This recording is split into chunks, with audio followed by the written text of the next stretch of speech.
Yesterday, I was reading Facebook posts and Twitter just randomly, just going through profiles, through the feeds.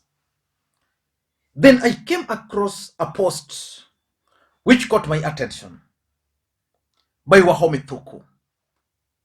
Wahome Thuku had made a post, I'm just looking at it, Allah, and he tagged a video. And by the time I was watching or was checking that Facebook update, it was only 1 hour. And by that time, that post had attracted 14,000 views. It had attracted 113 shares. It had already attracted 303 comments. And it had also attracted reaction 847. Then I decided to check this post because as someone who is online and who understands interactions, I felt that was weird. When I opened that post, this is what I got. Kenya hii iko na watu wataka viti ya president. Tuko na mheshimiwa Ruto ni wa UDA. Tuko na mheshimiwa Raila na Madha ni wa Azimio. Tuko na Wajackoyah.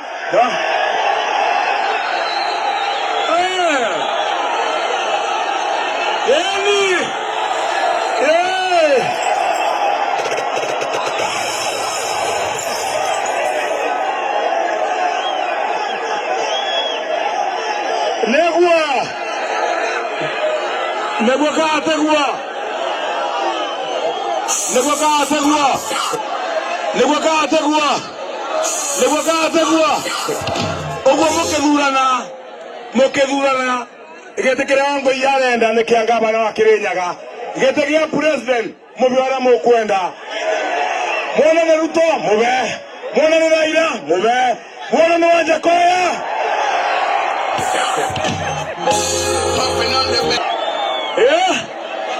no Wajackoyah no moko mwenda asante matu manyu te mondo gemoria.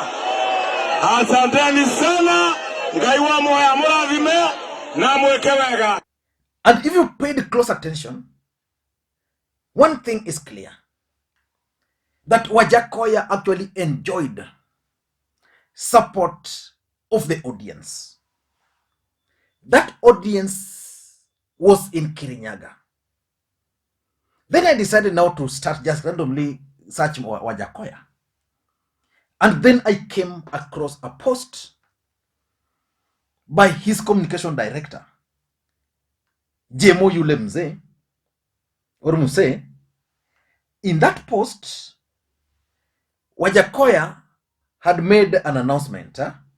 So it was actually an invitation. And it reads, invitation to all media houses to Ruto's party manifesto launch. And it's interesting. It says, we hereby invite all media houses to Ruto Party Manifesto launch at KICC on 30th June, 4 p.m. till late. Kindly provide coverage as Professor Wajackoyah and Justina Wamai unveil their vision for Kenya we shall be living in, a Kenya of progress and prosperity for everyone. Then I thought that the same day, William Ruto was also supposed to launch his manifesto. And then I went to William Ruto's page, and I also noted that indeed, William Ruto was supposed to launch his manifesto. I went through the post of Hussein Mohammed, and this is what Hussein Mohammed posted. Press release, Kenya Kwanza Coalition Manifesto launch. And it says, Kenya Kwanza Coalition Manifesto launch. The Kenya Kwanza Coalition will launch its manifesto tomorrow, Thursday, which is today, 30th June 2022, from 6:30 p.m. East African time. The event will be culmination of the most extensive public engagement exercise for a policy document in post-independence Kenya outside the Constitution of Kenya Review Commission process. It says the Kenya Kwanza leadership traveled to every county to participate in a nation-wide series of people's consultative economic forums in a process witnessed by the whole nation and beyond. They listened to the needs and aspirations, priorities, and solutions as expressed and proposed by a cross-section of Kenyans in the agricultural and business sector among various interest groups. Now, that's not the most important thing. So it says the launch of the manifesto will be beamed live on TV and online and aired on radio. So basically, this particular event will also take place tomorrow and at KICC. And none other than Dennis Itumbi is making some interesting post that Wajackoyah that Wajackoyah really didn't intend to have his manifesto launch today. But because I've always told you guys that in politics, nothing happens out of mere coincidence.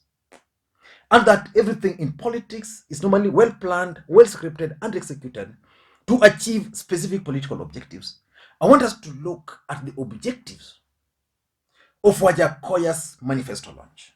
Because if you ask me, that manifesto launch by Wajackoyah is actually meant to achieve or to counter William Ruto's manifesto launch. But before we get into all those details, in case you are watching the channel for the first time, I want you guys to take a second or two, click that subscribe button so that next time we produce a video like this, YouTube will automatically notify you. And to the subscribers, I want to continue. Thank you guys for your continued support, because without the support, this channel cannot be where it is. Now, let us get back to the main issue. And by the way, today I'll be in Siaya for the better part of the day. So in case we bump onto each other, please just say hi. Don't pass, just greet me. I've met so many people, by the way. They see me, they don't say hi. Then when I get back, I get their messages that, oh, we met in this place. It's just right to just say hi. Now, why would Wajackoyah launch his campaigns on the same day William Ruto is also launching his campaigns?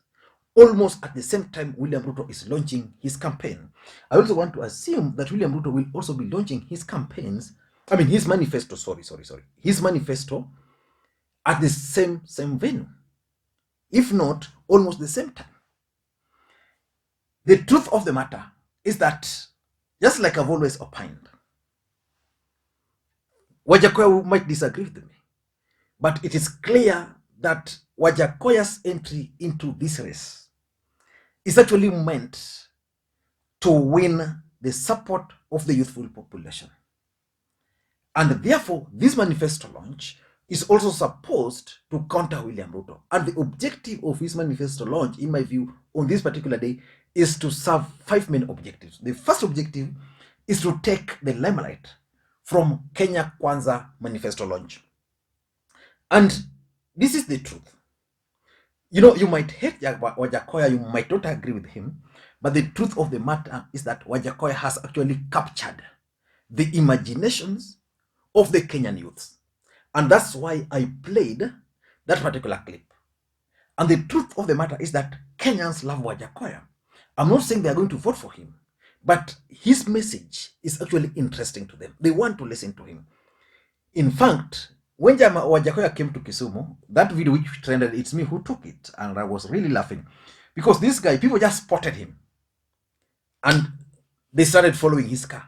By the time he got off, the street was already busy, full, and people were just escorting him singing. Tomorrow, Wajackoyah launching his manifesto and William Ruto launching his manifesto.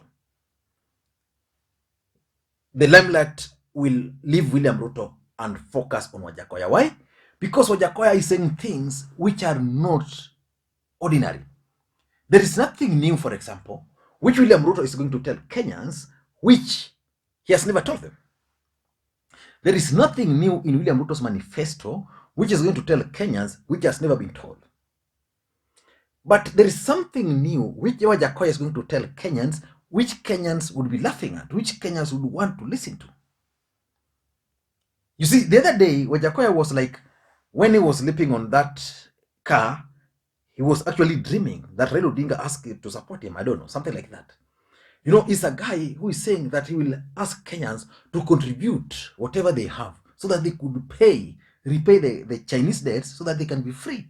You know, there's no any other leader which can present to Kenyans such manifesto. In fact, Kenyans would be really interested in just listening to the manifesto of Wajackoyah. And because his message is new, at least Kenyans will be talking about it. Kenyans would want to listen to him. And the truth is, tomorrow when Wajackoyah will be launching his manifesto, sorry, today, because I'm doing this video at night, when Wajackoyah will be launching, and the truth is, the moment Wajackoyah will be launching his manifesto, the entire nation will be glued to their TV to listen to his banging, to his snakes, and any new thing he's going to come up with. That's the honest truth. Number two, I also tend to think that someone somewhere sat and decided that William Ruto's message during his manifesto launch must be lost somewhere. So, to make that happen, they decided to unleash Wajackoyah that you must also just launch your manifesto on this day. So Wajackoyah will be speaking, giving his manifesto. At the end of the day, Kenyans will be dancing to reggae tunes. Mpakache. Then at the same time, William Ruto will also be somewhere launching his manifesto. His message will come out, but Wajackoyah will be the headline the next day. And it's decent like that because even the media are against Ruto. So the truth is, Wajackoyah is going to carry the day. And William Ruto's message on that day is going to be lost somewhere. If you listened to what Hussein Mohammed was saying, that there is the first in the country, not any other place. And number three, I also think that someone somewhere is keen on gauging the popularity of Wajackoyah and that of Ruto. And because Kenyans will be following on Twitter, on Facebook, on their TVs, and all this information they have, they'll be able to gauge majority. If majority of people who will be viewing Wajackoyah are youths, whether they're women, or which kind of group, so that they can then decide on how to help Wajackoyah win those support. The truth of the matter, going by the video which you just saw, if Wajackoyah is going to gain more from the youth, who is going to lose more? Is it Ruto or Raila? So the answer is known to you, but I think someone is keen on gauging the viewership popularity between Wajackoyah and Ruto, and also maybe the age, the regions, and all those information, because they will be able to get all those. And last, number four, sorry, I think someone somewhere is out to set Wajackoyah supporters against Ruto supporters, or Ruto supporters against Wajackoyah supporters, so that as they'll be singing in the streets of Nairobi meeting somewhere, someone somewhere will be taking note. Who is attending this? Who is not attending this? So William Ruto supporters who are pro Wajackoyah will then make a decision for us. We are going to visit to William Ruto. Those who are Wajackoyah and in Ruto will decide to join Wajackoyah. So in fact, it's a matter of setting up these supporters. And lastly, I think someone somewhere is out to discredit the Ruto Manifesto. Why? I tend to think that the deep state already has access to this manifesto. And because they already have access to this manifesto, Wajackoyah's work will be simple. Just dismantle that manifesto, dismantle it into pieces, so that by the time the DP will be talking about it, Wajackoyah shall have dismantled it into pieces. I don't know what you think. That's my take. Thank you guys, and please, in case you're watching this channel for the first time, take a second or two, click that subscribe button so that next time we produce a video like this, YouTube will automatically notify you. And to the subscribers, I want to thank you guys for your continued support. Raila Odinga is supposed to embark on a tour of Nyanza region. I'm told Kisumu has been cancelled, I'm not so sure. That's a video we need to do. William Ruto will be launching his manifesto. We will be following it very closely to figure out what is new in that manifesto. Already he has promised Kenyans that he's going to give them free internet, so that as you will be pushing your wheelbarrow in your villages, you will be tweeting from the comfort and making phone calls free.